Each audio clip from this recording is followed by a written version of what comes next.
اللہ تعالیٰ نے قرآن مقدس اندر ارشاد فرمایا وَلِلَّهِ عَلَى النَّاسِ حِجُّ الْبَيْتِ مَنِ اسْتَطَاعَ إِلَيْهِ سَبِيلًا، جدے کول اللہ دے گھر اپڑن دی طاقت ہوئے، روپیہ پیسہ ہوئے، سامان خرچ موجود ہوئے، او دے واسطے فرض ہے کہ وہ اللہ دے گھر حج کرن واسطے آوے۔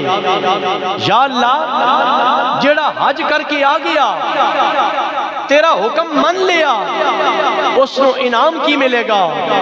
میرے آقا دی حدیث پاک حضور دا فرمان دستا پیا، الفاظ حدیث پاک دے نہ ان تے میں ذمہ دار۔ آقا کریم نے فرمایا کأنہو ولدتہو امہو ھذا اليوم، حاجی جڑا خدا دی رضا واسطے حج کر کے آ رہا، میرے کریم لجپال نے فرمایا گناہاں تو انج پاک ہو بندہ جویں اج ماں دے پیٹ چوں دنیا تے پیڑا قدم رکھدا پیا ہے۔